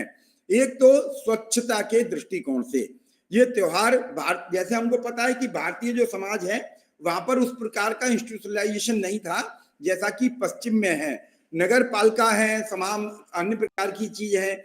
यद्यपि नगर पालिका के जो रूप है वो अपने युग युगीन भारतीय ज्ञान परंपरा में उपलब्ध हैं, लेकिन वो उस प्रकार के नहीं है जिस प्रकार के संगठित रूप में हम आज देखते हैं। इसलिए घर के बाहर संध्या काल को दीपक रखने की परंपरा है, जिससे यात्री है उसको मार्ग का दर्शन होता रहे।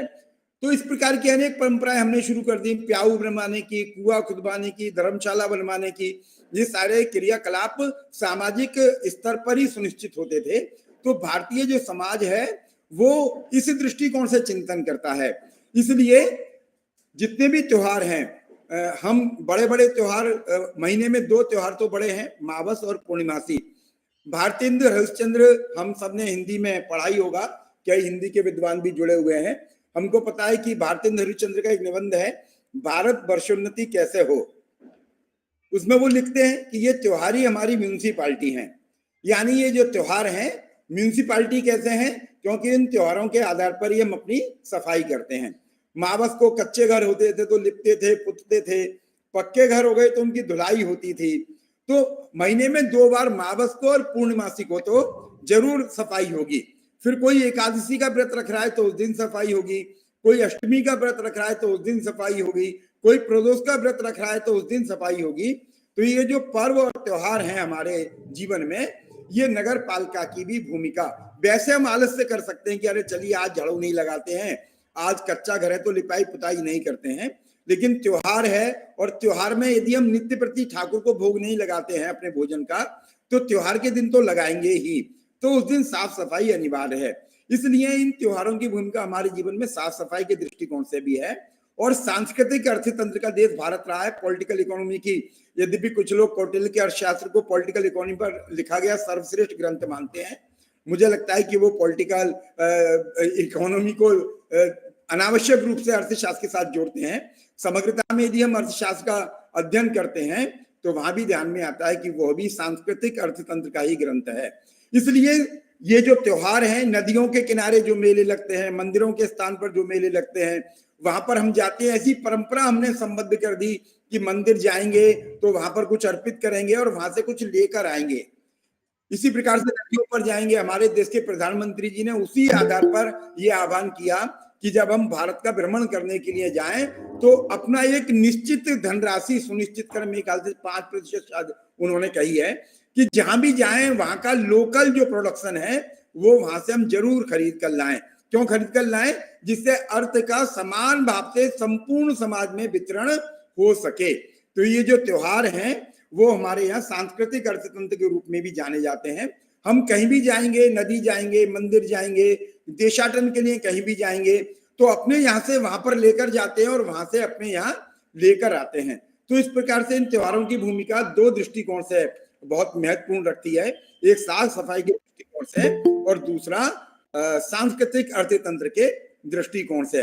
वैसे अब आप देखिए दीपावली है, पूरे महीने भर दीपक जलने हैं, अनेक प्रकार से दीपक जलने हैं, कच्चे दीपक जलने हैं, पक्के दीपक जलने हैं, आटे के दीपक जलने हैं, कहीं पर तेल के दीपक जलेंगे, कहीं पर घी के दीपक जलेंगे। स्थानीय स्तर पर जो तेल उत्पादन होता है, कहीं पर नारियल का तेल उत्पादित होगा, कहीं पर सरसों का तेल उत्पादित होगा, कहीं पर कपास का होगा, कहीं पर तिल का होगा, कहीं पर मूंगफली का होगा, तो वो भी करते हैं। और इस प्रकार से वर्षा के कारण जो अर्थतंत्र थोड़ा ठहर जाता है वो इन त्योहारों के माध्यम से अचानक मार्केट में उठान आता है। और फिर विवाह एकादशी, हमको पता है देव प्रबोधिनी एकादशी आती है दीपावली के 11 दिन बाद, और वहां से फिर विवाह की परंपरा। तो दीपावली पर ये जो पर्व है और ये जो परंपरा है ये भारत के अर्थतंत्र का भी नियामक है और उसकी निर्णायक भूमिका भी सुनिश्चित करती है कि आने वाला जो समय है दीपावली से होली तक का, वो अर्थनीति या अर्थतंत्र के दृष्टिकोण से किस प्रकार से भूमिका निर्वहन करेगा। मुझे लगता है कि इन दो दृष्टिकोणों से भी हमें इसको सोचना चाहिए और स्थानीय स्तर पर जो उत्पादन होते हैं उनको हमें थोड़ा समर्थन देना चाहिए। वर्तमान में तो जो पंच परिवर्तन की बात चल रही है उसमें स्वयं की जो बात है वो यहीं पर है कि हम अपने स्थानीय जो हमारा कुम्हार बंधु है वो जो दीपक बनाता है, हम विदेशी कंपनियों के मशीन से बनाए हुए दीपक के स्थान पर अपने जो स्वदेशी स्थानीय स्तर पर दीपक बनते हैं वे खरीदें। स्थानीय स्तर पर जो मोमबत्तियां बनती हैं वे खरीदें, तो जिससे उसका भी सम्मान रहेगा और उसका भी अर्थ का जो प्रवाह है वो बना रहेगा। पंच परिवर्तन के जो 5 संकल्प हैं हमारे, उनकी भी पूर्ति होगी।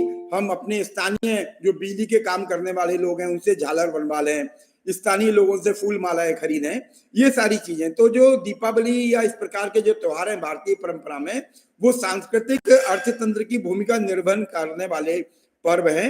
हमें उस दृष्टिकोण से भी उनको देखना चाहिए जिससे हमारी सामाजिकता और जो अर्थतंत्र है वो सुदृढ़ हो सके। इंद्रप्रस्थ अध्ययन केंद्र के जो निदेशक मंडल है उन्होंने मुझे अध्यक्षता के लिए आमंत्रित किया और मुझे आप लोगों ने ध्यान से सुना।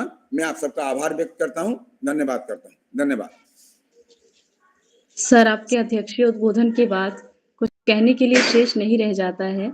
आपने पश्चिम द्वारा फैलाई भ्रांतियों की ओर संकेत करते हुए भारतीय संस्कृति के वैशिष्ट्य की ओर हमारा ध्यान खींचा और एक हमें नई दृष्टिकोण प्रदान की। सर, इसके लिए आपका बहुत बहुत धन्यवाद। यदि हमारे विद्वानों को सुनने के बाद किसी के मध्य में कोई जिज्ञासा रह गई हो तो वे प्रश्न पूछ सकते हैं। इसके लिए आप हैंड रेज करें या फिर चैट बॉक्स में लिखें। हमारे मध्य में जुड़े कृष्णदेव जी, अजय प्रताप जी, जगनारायण जी, नरेंद्र जी, मुकुल शर्मा जी, कुलदीप जी, प्रोफेसर नैना हसीजा जी, आप सभी का बहुत बहुत हार्दिक स्वागत अभिनंदन है। कुछ हैंड रेज हुए हैं वैदिक होरिजन के नाम से। भाई साहब जी, भाई साहब ये नवीन झा जी है। नवीन झा जी, भाई साहब जी, भाई साहब संक्षिप्त में अपना सभी से आग्रह है कि जो भी सवाल हो संक्षिप्त में सवाल हो, और क्योंकि समय की अपनी मर्यादा है उसको भी हमें ध्यान रखना है। जी भाई साहब, नवीन भाई साहब। सभी को प्रणाम और पर्व की वैज्ञानिकता पर अत्यंत पांडित्यपूर्ण प्रेजेंटेशन के लिए भी धन्यवाद। धर्म जो सनातन है, मेरे विचार से सनातन दर्शन जो है धर्म, विज्ञान और व्यवहार का संगम है। अगर धर्म विज्ञान सम्मत नहीं है तो सनातन धर्म नहीं है, और अगर व्यवहार संगत भी नहीं है तो नहीं है, वो सनातन धर्म नहीं है। इसी तरह एक तीसरे की आवश्यकता होती है। तो इतने सुंदर हमारी जो रचना है, ताना बाना है संस्कृति का और धर्म का, तो इसको विनष्ट करने के लिए बहुत सारी बातें हमारे भारतवर्ष में चल रही है। उसकी तरफ भी थोड़ा आप ध्यान दें, क्योंकि ये मानवीय धर्म है, मानवीयता की रक्षा के लिए चाहिए। ये धर्म संगत भी है, विज्ञान सम्मत और व्यवहार सम्मत भी है। तो अभी सभी जगह जो है प्रसाद में मिलावट हो रही है, मंदिर तोड़े जा रहे हैं, पर्व जहाँ जहाँ हो रहा है तो हिंसा की घटना भी बढ़ रही है। इसके थोड़ा सा इसके बारे में। जी भाई साहब, आपका प्रश्न किन से है भाई साहब? प्रश्न नहीं है, कमेंट था। कमेंट था। कमेंट अच्छा, था ठीक विकास, है, कमेंट। ठीक है। रुद्रपाल जी हमारे मध्य में जुड़े हुए हैं। रुद्रपाल जी कुछ पूछना चाहते हैं। भाई साहब अनम्यूट करके पूछें। जी, सभी को नमस्कार। अच्छे विषय रहे। एक जिज्ञासा है, प्रश्न नहीं है, जिज्ञासा है। हाँ जी। ये अपना जो संवत है वो चैत्र मास के शुक्ल पक्ष की प्रथमा से शुरू होता है, जबकि हम अपने साल के जो महीने गिनते हैं चैत्र से लेकर फाल्गुन तक होता है। यानी फाल्गुन मास की होली यानी शुक्ल पक्ष की पूर्णमासी, शुक्ल पक्ष पूर्णमासी। तो जो चैत्र कृष्ण पक्ष की प्रथमा से लेकर के अमावस्या के दिनों को क्या कहेंगे? वो कौन से साल में गिने जाएंगे, कौन से संवत में गिने जा सकते हैं? ऐसा मेरी जिज्ञासा है, क्योंकि महीने 12 हैं, चैत्र से लेकर फागुन तक रहते हैं, और नया संवत हमारा शुरू हुआ चैत्र शुक्ल की प्रतिपदा से। तो ये 15 दिन जो होते हैं चैत्र कृष्ण पक्ष की प्रथमा से लेकर के अमावस्या तक, इनका किस तरह से नियोजन है? ठीक। हमारे यहाँ काल की गणना, पहले तो प्रणाम रुद्रपाल जी, आपको नमस्कार। हमारे यहाँ काल की गणना 14 तरीके से की जाती है, जिनमें से आज सिर्फ 4 प्रचलित है। 4 प्रचलित के अंदर मैं आपको बिल्कुल कॉमन एग्जांपल देती हूँ, इसलिए ओवरलैपिंग होता है। जैसे अभी कल कोई कह रहा था, पुनीता जी दिवाली तो 31 को है, मैंने कहा मेरी 1 को है। साउथ इंडियन कह रहे थे, उनके यहाँ 31 को है। अब ये वेरिएशन है, इसका मैं कॉज आपको बता दूं। एक लड़की की शादी करने जा रहे हैं हम, ठीक है, इससे ज्यादा जल्दी समझ में आएगा, फिर आप इसको इधर। हम उसके अंदर लड़की का जो शादी रख रहे हैं, वो लड़के और लड़की का ज्योतिष के साथ सूर्य बृहस्पति देख के फिट कर, हमने जो उसका जो रखा आगमन का टाइम 4 तरीके हैं, सौर, सोलर, लूनर, साइडीरियल और सिविल, जिसको कहते हैं संस्कृत में सौर दिन, चांद्र दिन, नक्षत्र दिन और सावन दिन। 4 पहले हमने सौर मास के हिसाब से, क्योंकि वो बिल्कुल साइंटिफिक चलता है, 30-31, 30-31, 30-31, तो सबसे आसान है इसको रखना कि आज लेक्चर 25 अक्टूबर को होगा, तो ये सौर दिन है। लेकिन हमें इस समय पूजा इत्यादि करनी है, तो चंद्रमा, क्योंकि शीघ्रगतिक प्लेनेट है, कभी आगे कभी पीछे। जैसे अभी आपकी बस छूट रही हो तो आप दौड़ के जाओगे, और किसी ने अगर कोई गलत काम के लिए जाना है या हमें प्रिंसिपल ने डांटना है तो धीरे धीरे जाएंगे, तो वो मन से कनेक्टेड है, तो वो आपका चंद्रमा से होगा। तो इसलिए लड़की के लगन फेरे का टाइम तिथि के हिसाब से होगा, हवन सावन दिन के हिसाब से होगा, एक सूर्योदय से दूसरे सूर्योदय तक। और जब फेरे होकर दिखाएंगे तो नक्षत्र दिन होगा जिसके अंदर फिट रहता है, न आगे न पीछे, क्योंकि नक्षत्र न क्षरति, इस तरह हम 4 दिन। जो आपका सवाल चैत्र शुक्ल प्रतिपदा है, चैत्र मास उसमें सोलर में भी होगा और चांद्र में भी होगा। इसकी पहचान देखें, जब चित्रा नक्षत्र में आ जाए तो तिथि शुरू होगी, ठीक। यहाँ पर और शुक्ल और कृष्ण चंद्रमा से हैं, वो ओवरलैपिंग में आएगा, तभी सर इंटर कैलरी मंथ और अधिमास बनेगा, क्योंकि ये कैलेंडर चलेगा 27 28 27 28 27 28, सौर चलेगा 30 31 30 31 30 31, फिर दिन बच जाएंगे। तो पुरुषोत्तम मास की कल्पना होगी, बैलेंसिंग करेंगे, जिसको हम इंटर कैलरी मंथ कहते हैं, अधिमास कहते हैं, ये लौंग का महीना है। ये मेथड है, यदि आप ज्योतिष को उसमें पढ़ेंगे तो आपको भी इसका आंसर आराम से मिल जाएगा। ये सिर्फ मैथमेटिक्स है। जी मैम, बहुत सारी जिज्ञासाएं हैं सभी की, लेकिन समय की अपनी मर्यादा है। लेकिन एक प्रश्न मैम जो मुझे लगता है इस समय बहुत जरूरी है, एक बहुत बड़ा भारत में एक चिंतन चल रहा है कि दिवाली किस समय हो। वही जो आपने अभी चर्चा किया कि 31 अक्टूबर को हो या 1 नवंबर को हो, तो किस समय दिवाली माना जाए? जी, क्योंकि हम लोग सूर्य के उपासक हैं, हमारा देश, इसलिए सूर्योदय व्यापिनी तिथि को तिथि कहते हैं, जो कि 1 नवंबर को सुबह अमावस्या है। और पंचांग देखो, मैं पंचांग निकालती हूँ, मेरे सामने इस समय विश्व विजय पंचांग है। इस पंचांग के अनुसार तभी इसका जो है ना, ये इस बार हर नवरात्र में और श्राद्ध में भी ऐसे हुआ है, क्योंकि कहीं हम चंद्रमा को प्रोमिनेंट मानेंगे और कहीं हम सूर्य को प्रोमिनेंट मानेंगे, इसलिए वेरिएशन आएगा। मेरे हिसाब से ये जो अभी साउथ इंडियन का कहा है, ये लोग दिवाली मनाते हैं सुबह सुबह तड़के तड़के अंधेरे में, इसलिए इनका वेरिएशन। हम लोग के यहाँ दिवाली 1 तारीख को महालक्ष्मी पूजन है, 31 को 15:53 तक, रेलवे टाइम बोल रही हूँ, 15:53 तक चतुर्दशी है। चतुर्दशी रिक्ता तिथि है, इसका मतलब सूर्य रिक्ता तिथि में उत्पन्न हुआ। रिक्ता का अर्थ होता है खाली, ठीक है। आप देख सकते हैं श्री राम नवमी को पैदा हुए, राजा के घर में पैदा हुए, क्या सुख, इसलिए वो रिक्ता तिथि है। इसलिए ज्यादा शुद्ध मुहूर्त 1 तारीख को होगा, क्योंकि अमावस्या उस दिन 18-17 तक लगातार है, तो आपको गोधूली टाइम मिल जाता है शाम को पूजा के लिए। अब हो गया विकास जी, ज्यादा जो है वो, फिर भी अगर आपका जो है कई की जगह होता है कि परिवार में ये ट्रेडिशन, परिवार सबसे इंपॉर्टेंट होता है, उस हिसाब से देखते हैं, लेकिन सूर्योदय व्यापिनी तिथि को तिथि लेते हैं, जो कि 1 नवंबर को होगी। ठीक है मैम, बहुत धन्यवाद मैम। मुझे लगता है समय की मर्यादा है, आगे कार्यक्रम को बढ़ाया जाना चाहिए। अपूर्वा जी से आगे ठीक है। अन्य किसी की जिज्ञासा हो तो हम मैम का नंबर साझा करेंगे, आप लोग उनसे बात कर सकते हैं। सौरभ की है ना, और वो कोई बात नहीं, मेरे को बाद में डाल देगा, ठीक है। चलो आप। हमारे मध्य श्रीमान विवेक जी हमारे साथ हैं। यदि भाई साहब जी आप भी कुछ शब्द हमारे मध्य में रखें तो हमारे लिए अत्यंत ज्ञानवर्धक रहेगा।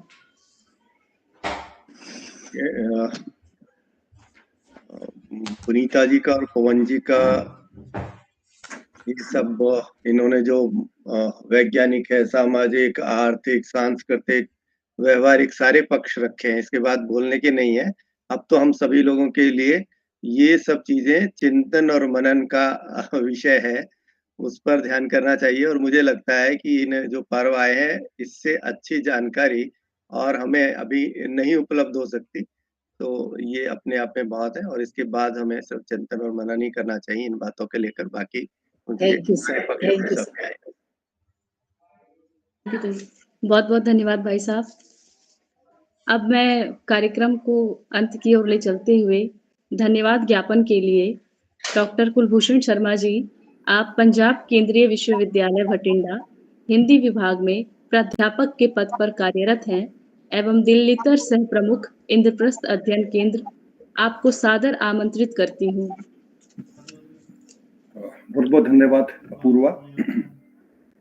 इंद्रप्रस्थ अध्ययन केंद्र दिल्ली तर दीपावली मिलन के इस अवसर पर भारतीय ज्ञान परंपरा व्याख्यान माला के उद्घाटन के स्वरूप आज हमारे मध्य में जिस विषय को लेकर एक आरंभिक हमारा आयोजन हुआ, पर्वों की आवश्यकता एवं उसका वैज्ञानिक पक्ष, इस सत्र के जो अध्यक्षता कर रहे प्रोफेसर पवन कुमार शर्मा जी, प्रोफेसर राजनीति विज्ञान विभाग चौधरी चरण सिंह विश्वविद्यालय मेरठ से, तथा बहुत ही जिनसे हम पढ़कर प्रेरित होकर, जिनसे हम आगे बढ़कर आज कुछ बोलने लायक बने हैं, ऐसे जिनकी मुख्य वक्ता के रूप में जो हमारे मध्य में उपस्थित हैं, डॉक्टर पुनीता शर्मा जी, एसोसिएट प्रोफेसर संस्कृत विभाग श्री वेंकटेश्वर महाविद्यालय दिल्ली विश्वविद्यालय,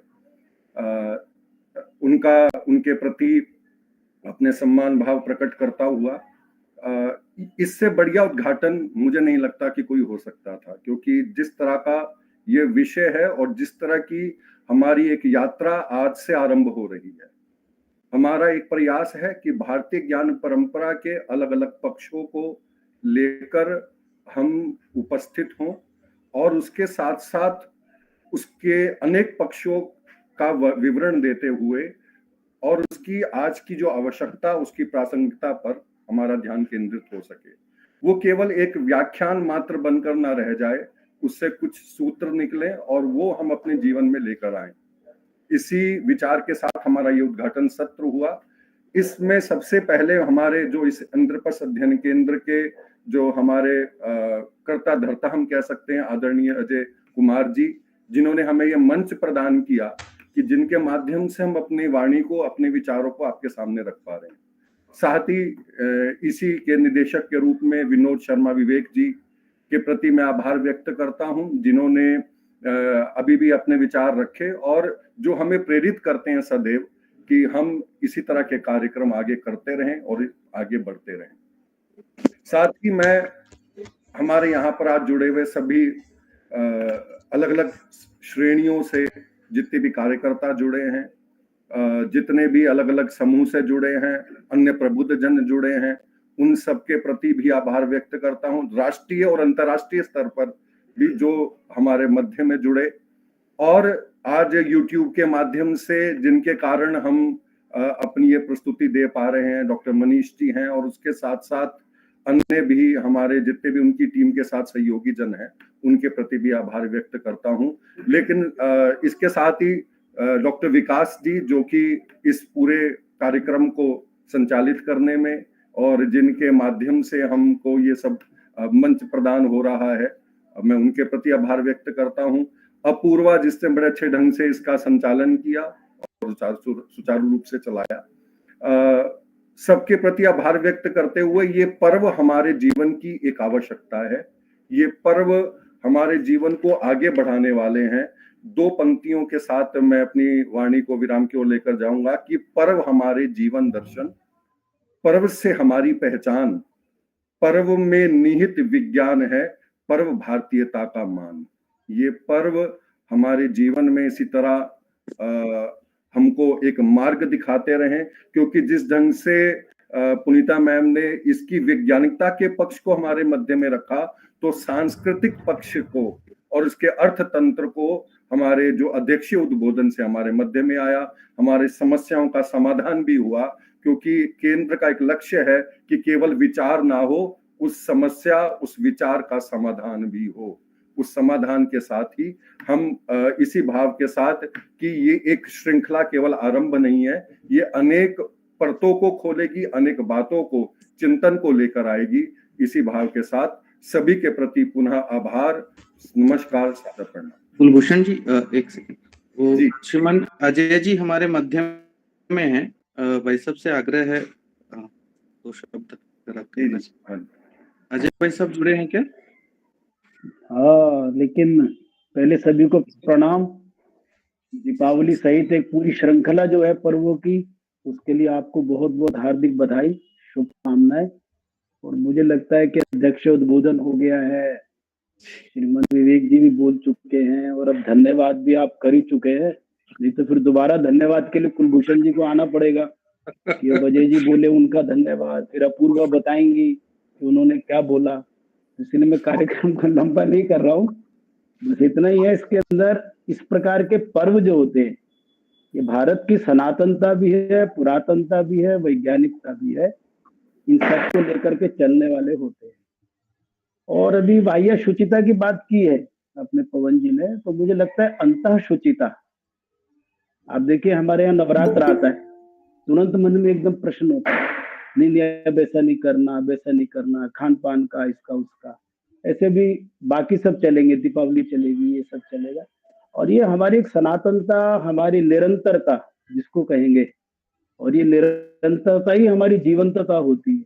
तो ऐसा ही सारा पर्व का एक पूरा एक विज्ञान भी है, तंत्र भी है, व्यवस्था भी है। और अभी मैं केवल पवन जी की बात, क्योंकि पॉलिटिकल साइंस के बहुत एक्सपर्ट है, इसलिए मैं उनकी बात पर केवल टिप्पणी नहीं करूंगा कि न्यायपालिका, नगर पालिका इत्यादि। अभी एक स्वराज संहिता करके एक पीछे आया था सीरियल, हम देखेंगे तो भारत की किस प्रकार की व्यवस्था रचना थी, मुझे ध्यान में आता है। तो मुझे लगता है कि ये एक अच्छा है, विषय शुरू हुआ है हमारा ज्ञान विज्ञान की, जो हमारी परंपराएं, हमारी व्यवस्थाएं थी, उस पर मुझे लगता है दिल्ली उत्तर हमारा जो व्यवस्था है उसको बहुत बहुत साधुवाद है। और यशस्वी तो हम होंगे ही। हाँ, बस इतना निवेदन है कि जिन्होंने जो बोला है वो कृपया लिख करके भी दे दे तो और अच्छा रहेगा। आपके उद्बोधन के लिए बहुत बहुत धन्यवाद सर। कल्याण एक मंत्री। कल्याण मंत्र के बाद एक सूचना भी है, तो आप लोग लेफ्ट मत कीजिएगा। तो कल्याण मंत्र के सूचना लिए सूचना पहले कर दीजिए, उसके बाद जी कल्याण मंत्री। जी ठीक है। दिल्लीतर गतिविधि भारतीय ज्ञान परंपरा व्याख्यान माला का प्रारंभ कर रहा है। आपसे आग्रह है कि आप सक्रिय रूप से या वक्त विशेषज्ञ के रूप में अपने शोध आलेख द्वारा अपना योगदान दे सकते हैं। जो भी सदस्य इस कार्य में अपना योगदान देना चाहते हैं वह पंजीकरण पत्रक अवश्य भरें, अपना विषय अवश्य भरें, हम उनको संपर्क करेंगे। धन्यवाद। अब कल्याण मंत्र के लिए मैं शुभम जी को सादर आमंत्रित करती हूँ। जी। ओम सर्वे भवन्तु सुखिनः